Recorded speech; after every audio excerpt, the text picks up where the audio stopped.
Assalamualaikum warahmatullahi wabarakatuh. Kami dari kelompok 5, kelompok empati. Di sini kami menyusun tugas berkaitan dengan topik 5, ruang kolaborasi rancangan pembelajaran dalam UBD.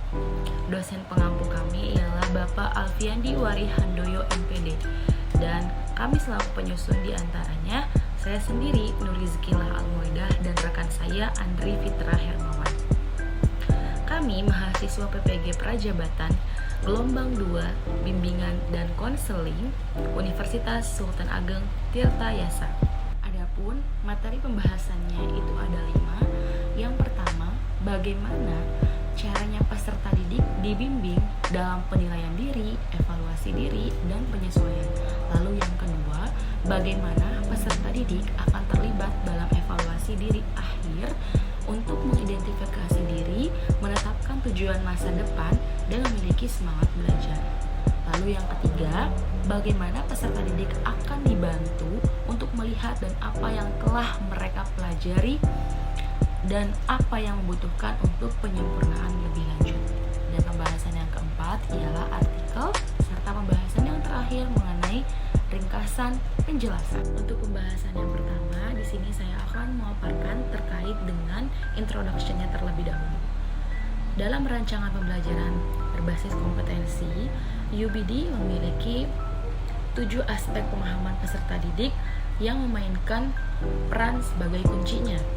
Pentingnya pembimbingan dalam penilaian diri, evaluasi diri, dan penyesuaian menciptakan landasan yang kuat untuk pengembangan pribadi dalam pembelajaran berkelanjutan. Oke, untuk menjawab pertanyaan yang pertama terkait dengan bagaimana caranya peserta didik dibimbing dalam penilaian diri, evaluasi diri, dan penyesuaian, maka jawabannya adalah peserta didik dapat dibimbing dalam penilaian diri dengan menyediakan pedoman jelas dan rubrik yang membantu mereka mengevaluasi pekerjaan mereka sendiri. Proses ini memungkinkan mereka mengidentifikasi kekuatan dan kelemahan serta merencanakan tindakan perbaikan. Evaluasi diri akhir dapat melibatkan capaian selama pembelajaran, membantu peserta didik menetapkan tujuan masa depan, dan merancang rencana pembelajaran pribadi. Dalam artikel, Sutrisno dan Pronoto menyoroti bahwa panduan yang terstruktur memungkinkan peserta didik untuk memahami kekuatan mereka dan area yang memerlukan perhatian lebih lanjut. Oke, menjawab pertanyaan yang kedua terkait dengan bagaimana peserta didik akan terlibat dalam evaluasi diri akhir untuk mengidentifikasi diri, menetapkan tujuan masa depan, dan memiliki semangat belajar. Nah, untuk jawabannya, dalam hal ini, evaluasi diri akhir peserta didik itu dapat terlibat dalam sesi refleksi bersama dengan guru untuk mengidentifikasi pencapaian, mengonfirmasi tujuan, dan merencanakan langkah-langkah berikutnya. Ini mendorong untuk memiliki semangat belajar yang berkelanjutan, mengaitkan pengalaman pembelajaran dengan aspirasi masa depan. Dan di sini saya akan memaparkan terkait dengan artikel Sutrisno dan Pronoto 2022. Evaluasi diri akhir dapat menjadi pemicu motivasi yang kuat. Guru memainkan peran penting dalam membimbing peserta didik dalam menyusun tujuan yang realistis dan merencanakan langkah-langkah konkret Selanjutnya yaitu bagaimana peserta didik akan dibantu untuk melihat dari apa yang telah mereka pelajari dan apa yang mereka butuhkan untuk penyempurnaan lebih lanjut. Pembimbingan melibatkan peserta didik dalam melihat dari apa yang telah mereka pelajari dan rencanakan penyempurnaan lebih lanjut. Guru dapat memfasilitasi sesi refleksi berbasis pertanyaan terbuka, mendorong peserta didik untuk mengidentifikasi keterampilan yang telah mereka kembangkan dan area yang perlu mereka perbaiki.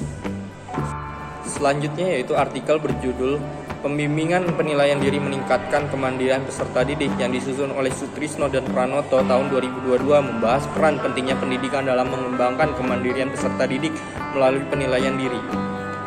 Artikel tersebut menyoroti 7 aspek pemahaman peserta didik dalam rancangan berbasis kompetisi UBD dan menekankan strategi pembimbingan untuk penilaian diri, evaluasi diri, dan penyesuaian.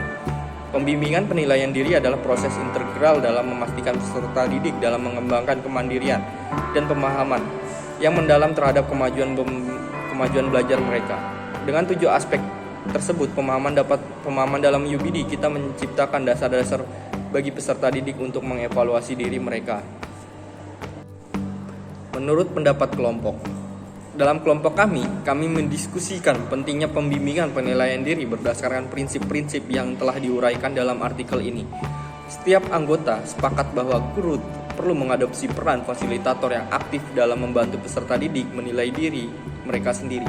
Pendekatan ini memperkuat kemandirian dan pemahaman peserta didik terhadap progres belajar mereka. Dalam evaluasi diri akhir, kami setuju bahwa keterlibatan diri peserta didik dalam proses refleksi dapat menjadi pemicu motivasi yang kuat. Kami membahas pentingnya menyusun tujuan yang dapat diukur dan realistis untuk memelihara semangat belajar jangka panjang. Guru dapat memainkan peran kunci dalam mendukung peserta didik, merumuskan langkah-langkah konkret untuk mencapai tujuan mereka. Penyesuaian menurut pandangan kelompok kami memerlukan pendekatan yang holistik. Peserta didik harus diajak untuk merenung tentang pembelajaran mereka secara menyeluruh, termasuk menggali kekuatan dan mengidentifikasi area untuk diperbaiki. Dengan demikian, pembimbingan tidak hanya menjadi tugas guru, tetapi sebuah proses kolaboratif antara guru dan peserta didik. Selanjutnya yaitu conclusion. Sebagai kesimpulan diskusi kelompok, menggarisbawahi bahwa pembimbingan penilaian diri bukan hanya tugas guru, tetapi suatu proses kolaboratif antara guru dan peserta didik. Ini adalah langkah penting dalam mendukung pembelajaran yang berkelanjutan dan pengembangan pribadi. Melalui pendekatan ini, kita berharap peserta didik dapat menjadi pembelajaran yang mandiri, reflektif, dan memiliki semangat belajar yang tinggi.